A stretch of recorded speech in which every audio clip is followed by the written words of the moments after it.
انہ رقد عند رسول اللہ صلی اللہ علیہ وسلم فاستيقظ فتصفق وتودع وهو يقول ان في خلق السماوات والارض حتى ختم السورة ثم قام فصلى ركعتين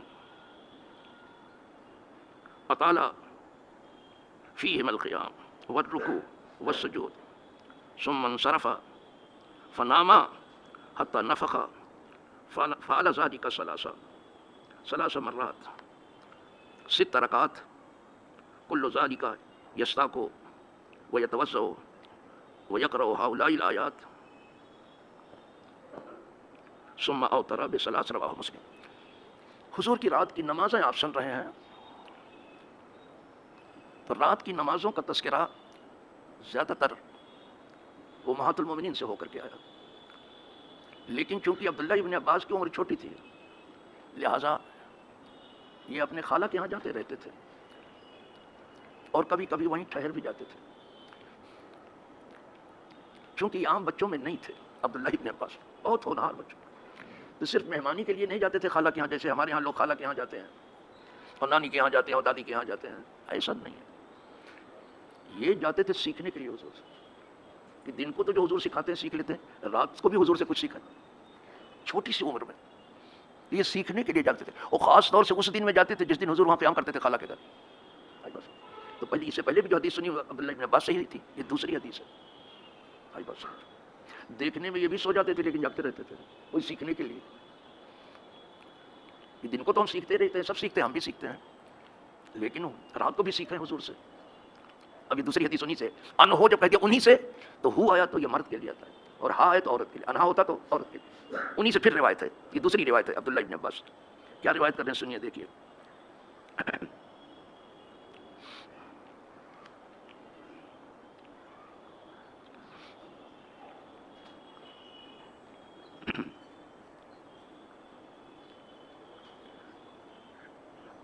انہی سے ہے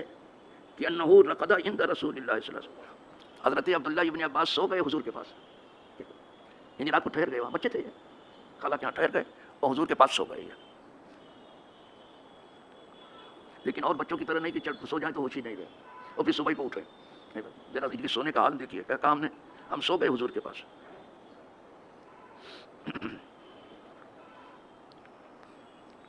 فاستيقظ، تو میں نے دیکھا کہ حضور بیدار ہوئے، فتصوق، حضور نے مسواک کی، حضور بیدار ہوئے اور کیسا سو گئے ہیں سب دیکھ رہے ہیں، کیا شوق ہے علم کا، علم کے شوق میں ٹھیک سے سوئے بھی نہیں، جیسے حضور اٹھے ویسے جاگ گئے اور دیکھا کہ حضور جو ہے وہ مسواک کر رہے ہیں اور وضو کر رہے ہیں، فتصوق، تو حضور نے مسواک کی اور وضو کیا اور آپ پڑھ رہے تھے ان فی خلق السماوات والارض، اس کا مطلب زور سے پڑھ رہے تھے حضور، یہ سیکھنا چاہتے تھے تو حضور سکھا بھی رہے ہیں، نہ دھیرے دھیرے پڑھ لیتے تو کہاں سنتے، دیکھا تھا اس بچے کو شوق ہے تو یہ آیت زور زور سے پڑھ رہے تھے، کہا اس کو یہاں تک پڑھا کہ سورہ ہی ختم کر دیا حضور،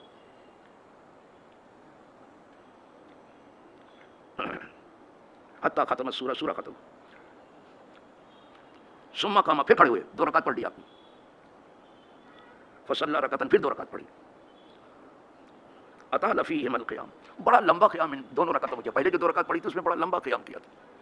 حضور کا قیام مشہور بہت لمبا ہوتا تھا، اور فرماتے بھی تھے تم اپنی جب تنہا پڑھو تو چاہے جتنا لمبا کرو، تمہارا قیام بھی لمبا ہو، رکوع بھی لمبا ہو، سجدہ، لیکن جب سب کے ساتھ پڑھو تو سب کی رعایت کرو تھوڑا، بھائی بس اچھا، تو کہا بہت لمبا قیام کیا حضور نے، بڑا طویل قیام فرمایا، اور رکوع بھی بڑا لمبا کیا، لگتا ہی نہیں تھا کہ سر اٹھائیں، اور جب قیام کیا تو لگتا ہی نہیں تھا کہ رکوع میں جائیں گے، یہ حضور کی نماز، والسجود، اور پھر سجدے میں بھی بڑا لمبا سجدہ کیا، قیام بھی لمبا، رکوع بھی لمبا، سجدہ بھی لمبا، ہاں بس صرف 2 رکعت میں بہت کافی رات گزر جاتی تھی، 2 پہلے پڑھی تھی، پھر کھڑے ہوئے تو دوبارہ 2 پڑھی، یہ 4 ہو گئی، اچھی بات ہے۔ ثم انصرف، 4 رکعت پڑھ کے پھر آپ اپنے بستر کی طرف آ گئے، 4 رکعت میں تو جانے کتنی رات گزار دی، اس لیے کہ قیام بھی لمبا ہے، رکوع بھی لمبا ہے، سجدہ بھی لمبا ہے، 4 رکعت پڑھ کے آپ بستر پر آ گئے، ثم انصرف، اس کا مطلب یہ ہے کہ حضور رات میں مختلف طرح سے پڑھتے تھے، اس کے بعد حضور بستر کی طرف آ گئے، حتی نفخا، اور پھر حضور سو بھی گئے، 4 رکعت پڑھ کے پھر سو گئے حضور، رات کی 4 رکعت پڑھ کے سو گئے،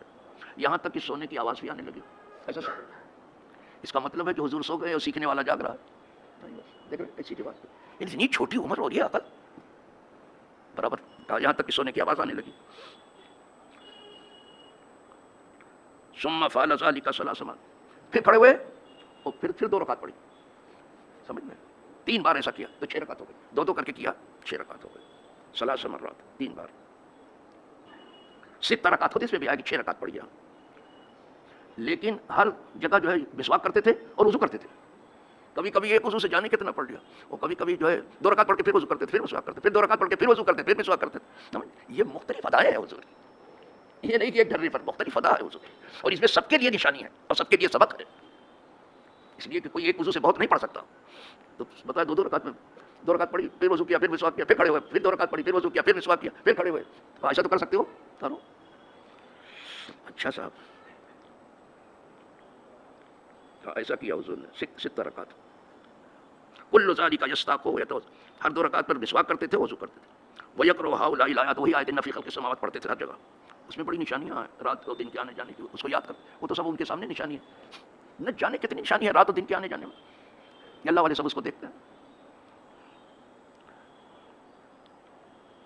ثم اوتر بثلاث، پھر حضور نے وتر بنایا 3 رکعت سے، کوئی 3 رکعت جو ہم لوگ کرتے ہیں الحمدللہ، یہ حدیث جو ہے احناف کے بالکل مطابق ہے، کہ حضور نے 3 رکعت سے وتر پڑھا، سمجھنا ہم لوگ بھی 3 ہی سے پڑھتے ہیں، بعض جگہ لوگ ایک ہی سے وتر بنا لیتے ہیں، سمجھ بعض جگہ 5 سے 7 سے بتا چکا ہوں وتر کے بارے، لیکن یہاں 3 کا ذکر ہے کہ 3 سے 6 پڑھی تھی، 3 سے بھی 6 تھی، 9 ہو گئے، 9 رکعت پڑھی، پہلی حدیث جو روایت اس میں 13 پڑھی تھی، اس میں کتنی پڑھی، 9 پڑھی حضور نے، 6 وہ پڑھی تھی اور 3 سے وتر، لہٰذا احناف کے اوپر کوئی انگلی نہیں اٹھا سکتا، مسلم شریف کی حدیث ہے، 3 سے پھر حضور نے وتر بند کیا، کیا صاحب یہ چھوٹی سی عمر میں اس قدر یادداشت ہے، اور کتنے غور سے دیکھ رہے ہیں، یہ خالہ کے یہاں مہمانی کرنے نہیں گئے، خالہ کے یہاں سبق لینے گئے ہیں، درس لینے گئے ہیں، اس لیے تو یہ سید المفسرین ہوئے، اور حضور نے ان کو دعا دی دی تھی، دعا بھی کیسی دی تھی حضور، اللہم فقہہ فی الدین، اے اللہ اس کو دینی سمجھ بوجھتے تھے، بن گئی بات ان کی، اے اللہ اس کو دینی سمجھ بوجھ، فقیہ کہتے ہیں اس کو جو دینی سمجھ بوجھ رکھا ہے، اس کو دینی سمجھ بوجھتے تھے، وہ علمہ التاویل، دوسری دعا یہ تھی کہ اس کو قرآن کی تفسیر سکھا دی، اس لیے سید المفسرین ہوئے، کہ حضور کی دعا ہے جو کام کر رہی تھی، اس کو مسلم نے روایت کیا، 2 روایتیں ان سے ہو گئی، پہلے 13 کی تھی، یہ 9 کی ہوئی، چلو اسی 9 پہ رہنے دو، تھوڑا تھوڑا سیکھو تاکہ بات یاد رہے اور کبھی کوٹ بھی کر سکو، لوگوں کو بتا بھی سکو، کوئی کسی پر انگلی نہ اٹھائے، آپ جو کر رہے ہیں الحمدللہ ٹھیک ہی کر رہے ہیں، شافعی حضرات جو کر رہے ہیں ٹھیک ہی کر رہے ہیں الحمدللہ، ایک امام کے پیچھے ہیں، اور اسی طرح سے امام احمد بن حنبل کے پیچھے جو ہیں وہ بھی ٹھیک ہی کر رہے ہیں، مالکی تو کیا کہنا سبحان اللہ، عالم مدینہ ہے